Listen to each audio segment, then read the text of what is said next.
ಹುಡುಗಿಯರು ಪ್ರೀತಿಯಲ್ಲಿ ಹುಡುಗರನ್ನು ಮೋಸ ಮಾಡುವುದಕ್ಕೆ ಅಸಲಿ ರಹಸ್ಯ ಇಲ್ಲಿದೆ ನೋಡಿ. ಕಳೆದ ಕೆಲವು ತಿಂಗಳುಗಳ ಹಿಂದೆ ಪ್ರೀತಿಯಲ್ಲಿ ಮೋಸ, ಬಾಯ್ ಫ್ರೆಂಡ್ ಅಥವಾ ಗಂಡನಿಗೆ ಚೀಟ್ ಮಾಡುವುದು, ಬೇರೆಯವರ ಜೊತೆ ಸಂಬಂಧ ಹೊಂದುವುದು, ಹೀಗೆ ಹಲವಾರು ಸುದ್ದಿಗಳು ಸೋಷಿಯಲ್ ಮೀಡಿಯಾದಲ್ಲಿ ವೈರಲ್ ಆಗುತ್ತಿವೆ. ಅಲ್ಲದೆ ಅನೇಕ ಹುಡುಗರು ಲವ್ನಲ್ಲಿ ಮೋಸ ಹೋಗಿ ಜೀವ ಕಳೆದುಕೊಳ್ಳುತ್ತಿದ್ದಾರೆ. ಇಂದಿನ ದಿನಗಳಲ್ಲಿ ನಿಜವಾದ ಪ್ರೀತಿಗೆ ಬೆಲೆ ಇಲ್ಲ. ಇಲ್ಲಿ ಸ್ವಾರ್ಥ ಮತ್ತು ಹಣ, ಶ್ರೀಮಂತಿಕೆ ಬಹಳ ಮುಖ್ಯವಾಗಿದೆ. ಅದಕ್ಕಾಗಿಯೇ ಪ್ರೀತಿಸಿ ಬೇರೆ ಶ್ರೀಮಂತ, ಜೀವನದಲ್ಲಿ ಸೆಟಲ್ ಆದ ಯುವಕನ ಜೊತೆ ಯುವತಿಯರು ಮದುವೆಯಾಗುತ್ತಿದ್ದಾರೆ. ಆಕೆಯನ್ನು ಕೊಂದು ತಾವು ಸಾಯುವ ಹಂತಕ್ಕೆ ಯುವಕರು ಹೋಗುತ್ತಿದ್ದಾರೆ. ಪ್ರೇಮ ಎಂಬುದು ಮಾನವ ಜೀವನದ ಅತ್ಯಂತ ಸೂಕ್ಷ್ಮ ಹಾಗೂ ಭಾವನಾತ್ಮಕ ಅಂಶ. ಆದರೆ ಕೆಲವೊಮ್ಮೆ ಈ ಪ್ರೇಮ ಸಂಬಂಧಗಳು ನಿಜವಾದ ಭಾವನೆಗಳ ಮೇಲೆ ನಿಂತುಕೊಳ್ಳದೆ ಹಣ ಮತ್ತು ಐಶ್ವರ್ಯದ ಆಕರ್ಷಣೆಯಿಂದ ಪ್ರಭಾವಿತವಾಗುತ್ತವೆ.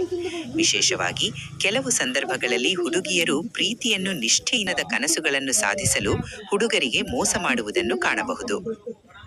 ಹಣ, ದುಬಾರಿ ಉಡುಪುಗಳು, ಆಭರಣಗಳು, ಪ್ರವಾಸಗಳು, ಕಾರುಗಳು, ಬಂಗಲೆಗಳು ಇತ್ಯಾದಿ ಐಷಾರಾಮಿ ಜೀವನದ ಸಂಕೇತಗಳು ಕೆಲವರಿಗೆ ಅತ್ಯಂತ ಆಕರ್ಷಕವಾಗುತ್ತವೆ. ಈ ಆಕರ್ಷಣೆಯ ಕಾರಣದಿಂದಾಗಿ ಅವರು ನಿಜವಾದ ಪ್ರೀತಿಯನ್ನು ಕಡೆಗಣಿಸಿ ಸುಖ ಸಮೃದ್ಧ ಜೀವನಕ್ಕಾಗಿ ಸಂಬಂಧಗಳನ್ನು ಬಳಸಿಕೊಳ್ಳುವ ಸಾಧ್ಯತೆ ಹೆಚ್ಚುತ್ತದೆ.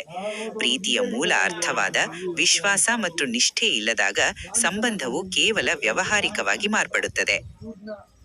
ಇಂತಹ ಸಂದರ್ಭಗಳಲ್ಲಿ ಹುಡುಗರಿಗೆ ಭಾವನಾತ್ಮಕ ನೋವು ಉಂಟಾಗುತ್ತದೆ. ಅವರು ತಮ್ಮ ಹೃದಯದಿಂದ ಪ್ರೀತಿಯನ್ನು ನೀಡಿದರೂ ಹಣ ಮತ್ತು ಐಶ್ವರ್ಯದ ಆಕರ್ಷಣೆಗೆ ಬಲಿಯಾದಾಗ ಅವರ ಭಾವನೆಗಳು ನಿರ್ಲಕ್ಷ್ಯವಾಗಿ ಹುಡುಗರಲ್ಲಿ ನಿರಾಸೆ, ಅಸಹನೆ ಮತ್ತು ಪ್ರೀತಿಯ ಮೇಲಿನ ನಂಬಿಕೆ ಕುಸಿಯುವ ಸಾಧ್ಯತೆ ಇದೆ. ಆದರೆ ಎಲ್ಲ ಹುಡುಗಿಯರು ಹೀಗೆ ವರ್ತಿಸುತ್ತಾರೆ ಎಂಬುದು ತಪ್ಪು ಕಲ್ಪನೆ. ಸಮಾಜದಲ್ಲಿ ನಿಜವಾದ ಪ್ರೀತಿಯನ್ನು ಗೌರವಿಸುವ, ನಿಷ್ಠೆಯಿಂದ ಬದುಕುವ ಹುಡುಗಿಯರು ಇದ್ದಾರೆ. ಪ್ರೀತಿಯ ಶ್ರೇಷ್ಠತೆ ಹಣಕ್ಕಿಂತಲೂ ಐಶ್ವರ್ಯಕ್ಕಿಂತಲೂ ಮೇಲು. ನಿಜವಾದ ಪ್ರೀತಿ ಎಂದರೆ ಪರಸ್ಪರ ವಿಶ್ವಾಸ, ನಿಷ್ಠೆ, ಗೌರವ ಮತ್ತು ತ್ಯಾಗ.